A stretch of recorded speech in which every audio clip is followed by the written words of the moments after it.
What's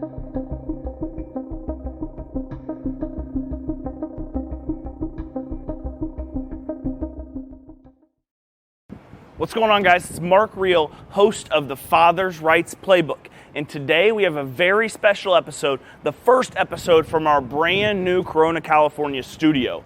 And on today's episode, we're going to cover all things parental alienation with the Real Father's Rights senior trial attorney, Brian Mayer. I hope you guys enjoy. Welcome in, guys, to another episode of the Father's Rights Playbook. And this is a very special episode because it is our first episode in our brand new studio here in Corona, California. And to celebrate the occasion, I have one of our very own. I have senior trial attorney Brian Mayer, who works out of our Corona office. And today we're going to talk about parental alienation. So Brian, welcome into the show. I'll turn it over to you to get started here. Do you want to tell the listeners and viewers a little bit about yourself?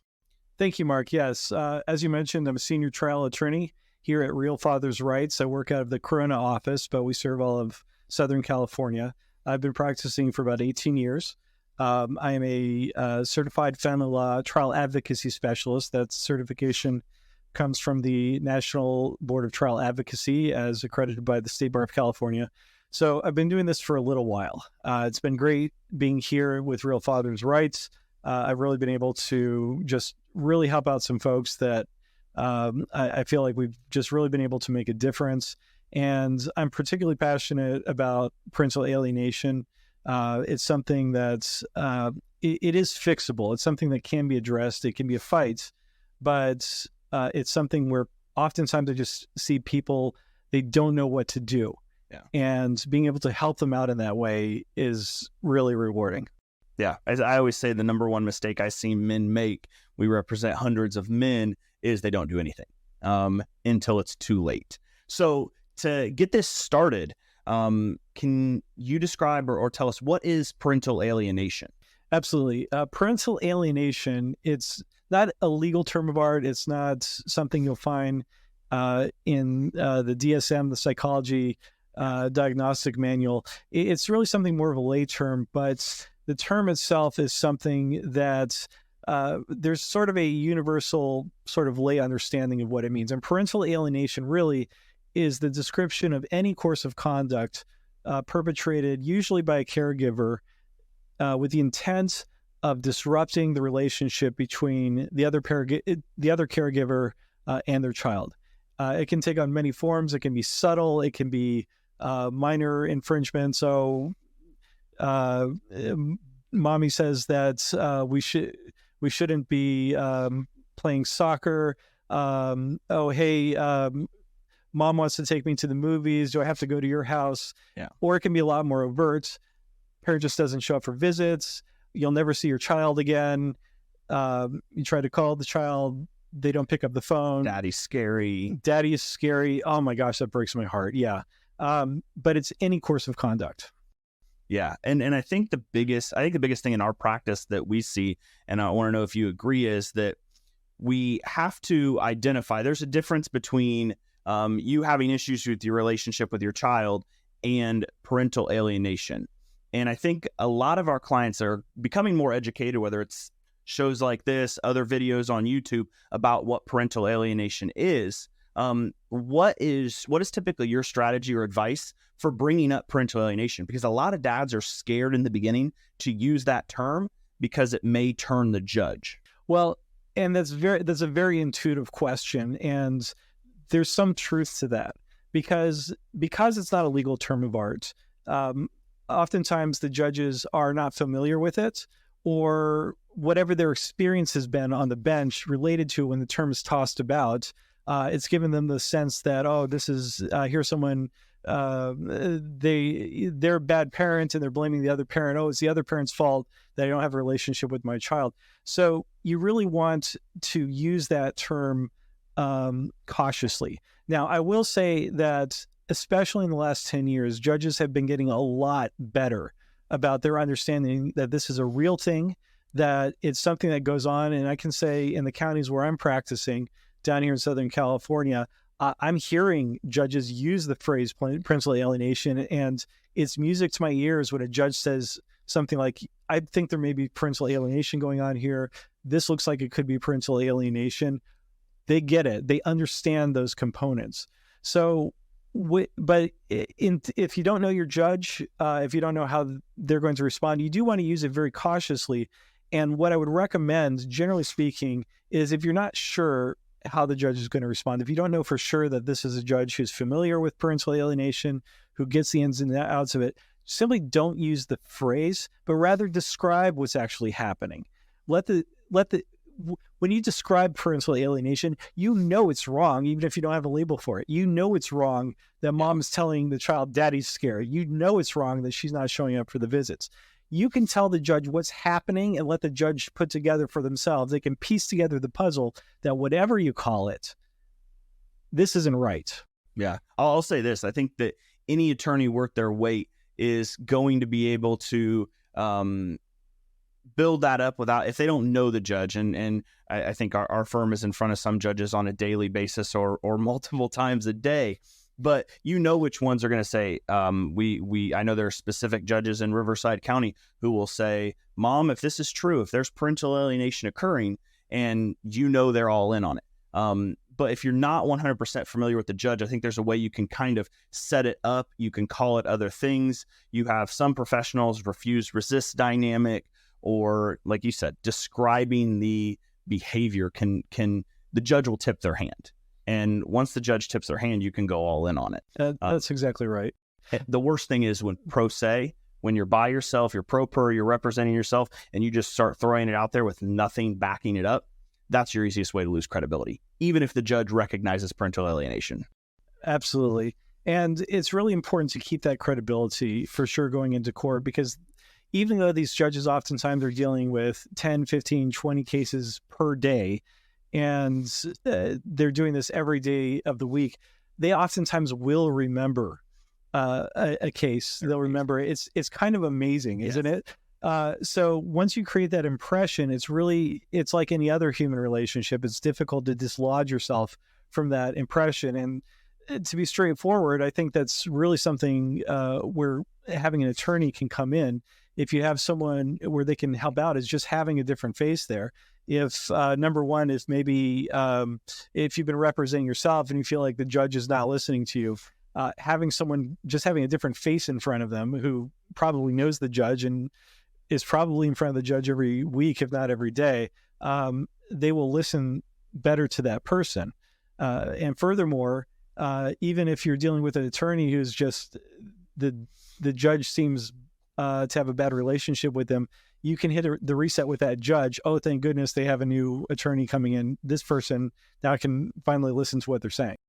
Yeah, and I think that's one of the benefits of what we do, and we represent the men. And I remember early in my practice, I'm sitting in the courtroom, and an attorney had a case called, and immediately after, and they were representing, I forget if it was the man first or the woman first, they were representing a man, we'll say, in the first case, and then they, in the same exact chair, have their next client walk up, and they make the exact opposite argument.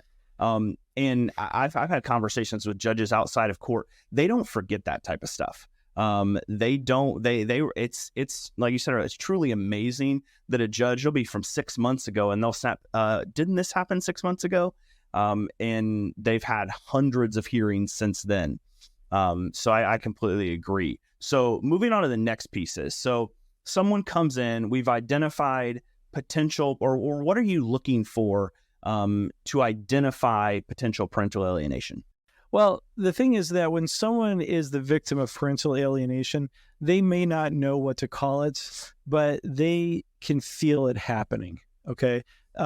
They will tell me, oh, I'm so frustrated. Mom I have custody during school days, and she came to school and changed the kids' clothes. Why did she do that? And the answer is power and to aggravate you. She bought them these fancy new smartwatches, and she's texting all the time, and I don't feel like I can take it away from them because now they've lost this thing, but she's texting them when she knows we're out doing things. when parents come to us who are being alienated, usually it is foremost on their minds, and it just comes right out because they're saying, look, this is why I'm coming to you. I'm having these problems. Yeah, and I think the one thing I've seen is a lot of times the strongest parental alienation cases are not from the parents who come in saying I'm being alienated. They come in with this laundry list of issues of like, I'm struggling with my relationship with my kids. Is that something you see? Absolutely, and that's an excellent point. It's because I think really for an alienator, they're usually all in because there's just something going on in their soul that there's just a level of contempt or something. So the pieces of the watch are not wound right, and it's going to come out. And it's not going to be one little thing. It's going to be a poison that is dripping into the well of the relationship between the parent and the child. Definitely. And so we've identified it. Most likely, a lot of times the really strong parental alienation cases are the ones where the file is 4 feet high. So we come into a parental alienation case. What are the first steps usually? What are you looking to do? What are those first couple of first downs you need to get in building that case? Well, I hate to see 4-foot files. It happens, and frankly, it's almost never. I say this sincerely. It's never our fault.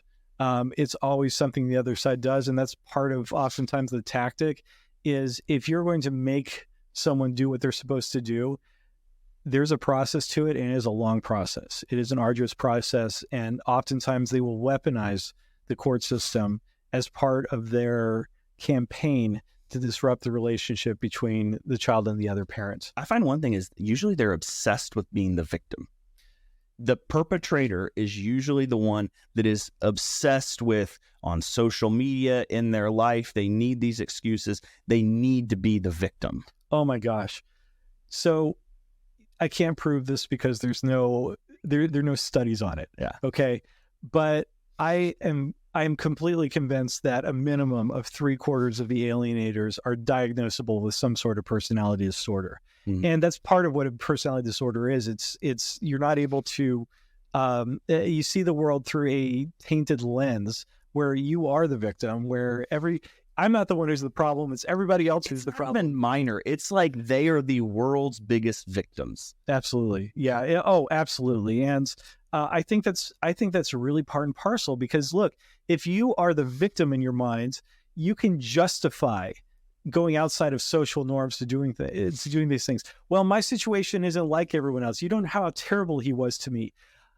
That's why I can A, B, C, D, and E. Okay. They need that victimization in order to justify to themselves their bad behaviors. Yeah. And I see a lot of times it'll come from in the clients we deal with.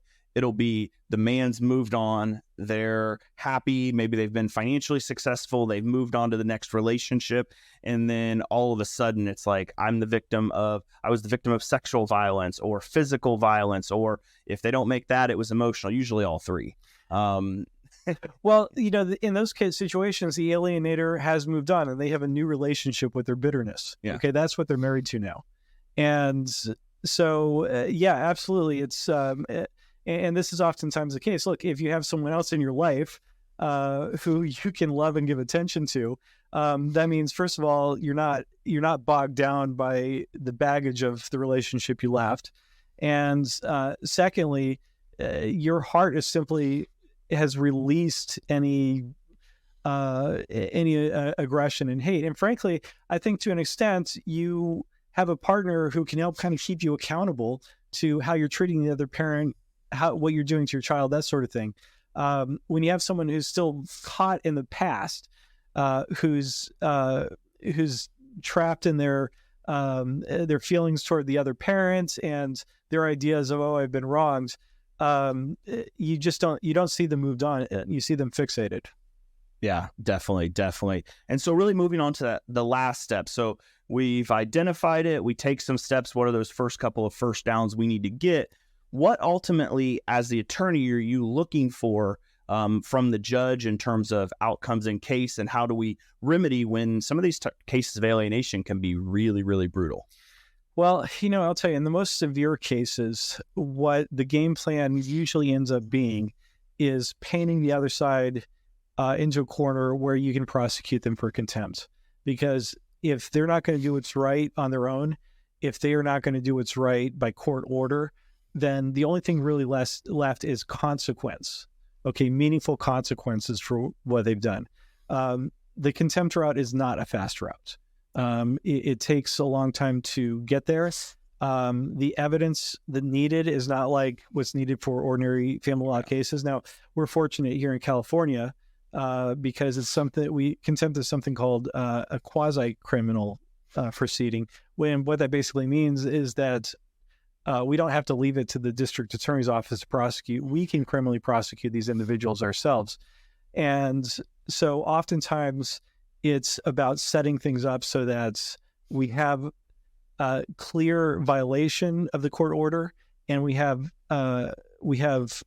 proof beyond a reasonable doubt that the order was violated. So what that oftentimes means is going to the court, getting orders that are specific and verifiable, so that one of two things happens: either the parent follows through on it, and the victim parent can then work on the relationship with the child, or we have something with enough teeth where now we can go forward and basically pursue, if it's serious enough, things like fine, jail time, criminal record, those sorts of things. And it's like, okay, now, is this going to keep happening and you're going to be going back to jail every time you do it? Or are you going to finally do what's right because you have no other choice? Yeah, that's a big one. And I think in general in family law for men and women is getting orders that are contemptible, that actually have some teeth, because usually what you see is that alienator, that person that's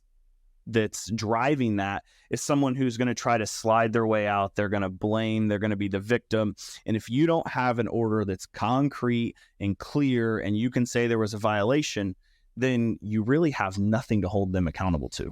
Yeah, and folks listening to this who have not gotten that far in their process, they don't understand how right you are about that. Getting those orders, and oftentimes you don't know exactly how the order is going to need to be tailored until the other parent starts violating them. And then you have to go back and be like, okay, now we know their game, so we can block it, we can cut it off. You get the minute order, which is the courtroom assistant types it up. It's usually got no teeth. It tells the parents what to do, but there's ways to wiggle out of it. And all of a sudden, 3, 6, 9 months later, you find yourself back in court the attorney asking if they can draft up the findings in order after hearing so they can actually put something in place.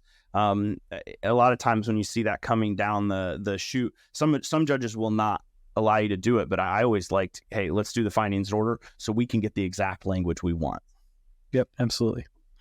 Awesome. So we're coming to an end here. Brian, thank you so much for your time and sharing your knowledge with all of our listeners and viewers.